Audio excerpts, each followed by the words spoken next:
Back in the day when I was schooling, blind and unwise to the lies my professor was spewing forth like it was written in stone. I didn't know that under him, the truth was unknown. While we kept learning about the history, the questions arose. We thought about those that played down the misery and pain and do it for generations. That was never the subject of the class conversation. How can we be expected to not see the obvious hypocrisy in that new democracy? George Washington, father of the nation, had 300 slaves on his own plantation. Come on, since when does the good one does overshadow participating in the greatest Holocaust that ever was? No wonder mama sent me to college. No wonder she said, son, remember the powers and the knowledge.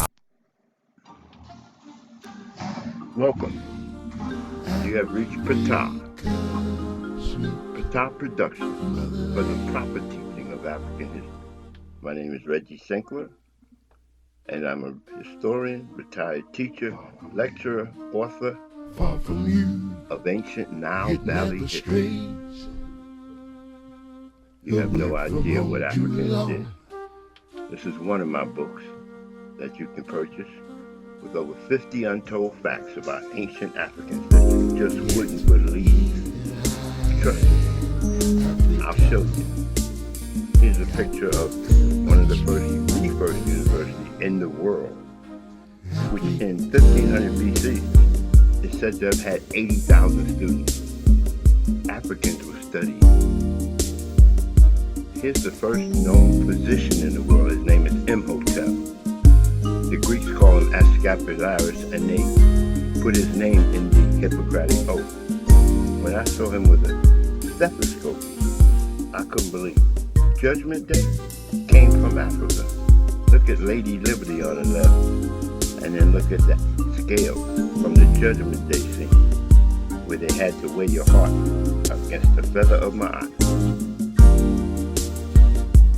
You should take a trip, the trip of a lifetime, with Brother Ashra Kwesi and his wife Mary Rock Kwesi. KemetNews.com. They will take you to a place like this, and you will see sights like this. The greatest structures ever built on Earth. Built in 2000 BC, when there were no Jews, there were no Romans. There's a place called the Ramesseum in Egypt, and you'll see the largest, oldest ship in the world. It's from 2500 BC. You will learn when you come to P.T.A.H. Production. Here's where Mother Mary and Jesus' statue came from. It's really Isis and her baby Horus, who was the first savior of the world. Even the title of Pharaoh was first found in Nubia, not in Egypt. Boy, but when I saw this, inside one of the pyramids they found an aerodynamic glider created 300 years before Christ. You don't believe me? Take a look. I don't just tell you things. Here at P.T.A.H. we show you. From the Cairo Museum. That's not awesome, because I don't know what it is. Africans were creating gliders 300 years before Jesus was born. Who else told you that? Stick with P.T.A.H. Production. You will learn. Oh, you will learn. P.T.A.H. video for the proper teaching of African history. You will learn with each video things that you never saw or heard before. We'll start off with Brother Dr. Ivan Van Sertima. May he rest. We are doing this because it is necessary to revise the history of man. The tremendous anguish which is deep in the heart of all of us, which arises out of these falsehoods, the falsehoods upon which this civilization are built, have got to go. Every major plant in Egypt, at least half a dozen are found coming from the south. There's not a single plant that comes down to the south. This nonsense about civilization, that civilization in Egypt was created by Asiatics and Caucasoids, and then they brought the light of civilization down to the benighted black barbarians in the south. Not a single shred of evidence. That the calendar we use today is derived from the Egyptian. Who created They were the first people to invent the second of time, the second of art, the hour, the minute. Their astronomical observations over many years produced these ideas, these precise quantities and volumes and times and standards which were later to dominate the world. The Babylonians did not have any proper calendar. The Egyptians had the 365 and a quarter days. That calendar was invented in Ethiopia since 4241 BC. The fragments exist so significant that we have 10 major medical texts in African languages. The first medical texts in the world are in African. The first mathematical papyri which you saw this morning, that's African. Those are the first. Even today, with all the destruction, we could still go back to the African documents and show them on a street. The Ebers papyrus, the Edwin Smith papyrus, the Smith papyrus, which is 1500 BC. They have chapters on helminthiasis, ophthalmology, gynecology, pregnancy diagnosis, circulation of the blood, the pulse, diagnostic percussion, all that, chapters, intestinal disease and all that 1,500 years before Christ.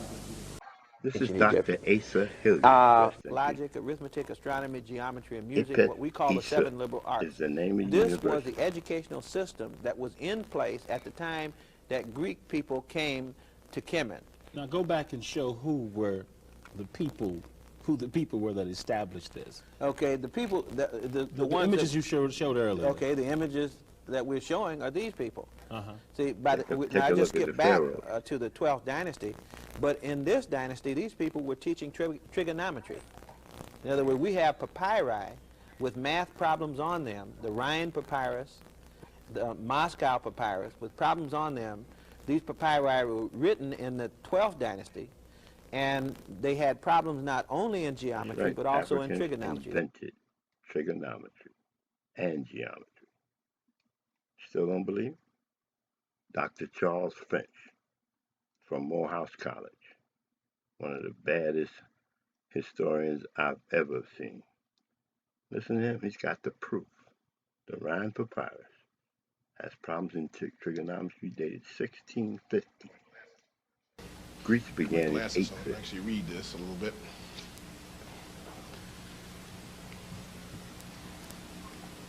Yes. Problem number 56 in the Rhine mathematical papyrus, that's the one you see up there, seeks to find the slope of a pyramid whose height is 250 cubits and whose base is 360 cubits. The answer is 5 and 1/25 palms for each cubit in height, representing the cotangent of the angle of the slope of the pyramid's face. Now, if you've got a cotangent, if you can find cotangents, you know the way you can find tangents is that you flip the cotangent over. It's the inverse of a tangent. Wasn't even a place. The other thing too, just look at that. Imagine that pyramid is three-dimensional, because that's what it's supposed to be. Now, all you really have to do is inscribe a triangle inside that pyramid. A right triangle whose height is also the same as the height of the pyramid. Therefore, the face becomes the hypotenuse. And half of the pyramid's base becomes the base of that right triangle, and then the height of the pyramid becomes the height of the right triangle. When you have all that in place, and it's really just a matter of drawing it in, you then can find sine and cosine. So now, if they have the tangent and cotangent and the ability to find sine and cosine, by definition, they have trigonometry. Mathematics did not begin with the Greeks, even the Greeks say so. Geometry was an African invention. And Pythagoras admitted as much. And so they have a mathematical papyrus that is 4,000 years old. This is the title page. I'm just going to read you the translation of the title page. The entrance into the knowledge of all existing things and obscure secrets. We find in the Rhine mathematical papyrus, we find formulas for the area of the rectangle, which is problem number 6. This is the Rhine mathematical papyrus. There are, I think, 4 mathematical papyri that have been discovered. One is the Moscow mathematical papyrus, showing you the area of a rectangle, or the formula for obtaining the area of a rectangle, A equals L times B. This is what you call, this is problem number 14 of the Moscow papyrus. This is the formula for finding the volume of a truncated pyramid. Now the volume for a truncated pyramid gives you volume equals height, 1/3 the height, times A squared, AB plus B squared. This is actually more difficult than finding the volume of the total pyramid. So if they could, check on the job says, he who can do more can do less. So if they can find the volume of the truncated pyramid, they also knew the volume of the pyramid, how to find the volume of the pyramid. 1/3 the height times area squared. About 7 centuries ago, they found Africans were plotting an invisible star, Sirius B. Sirius A is a bright star we all see in the night sky. Sirius B is impossible to see with the naked eye. It is impossible to see it with the naked eye. It has a magnitude of about 8.5. And the Africans not only saw it, they plotted its orbit and trajectory right up to the end of the 20th century, up to the year 1990. And the diagram produced by our best astronomy today is identical with what they produced centuries ago. We only became aware of that star towards the end of the 19th century.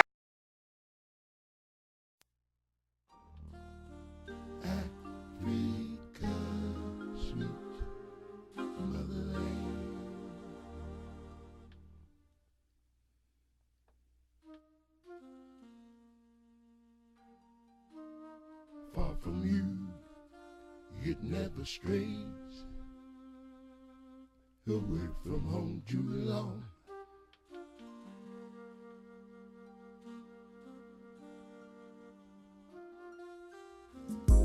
Yet here I am, Africa, my sweet motherland, Africa.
Did you learn anything? P.T.A.H Productions, baby. Help us spread historical truth. We ask you to download all the truth we want for $5 maximum charge. Get all you want, and then share this truth in the interest of the attainment of racial respect. Thank you. This is Reggie Sinkler singing the song. Spreading the truth. Yeah, I know what I gotta do. I gotta spend the rest of my life about the telling the world the truth about you. Maybe then they'll understand. I hope you learned something. I hope you enjoyed what you saw.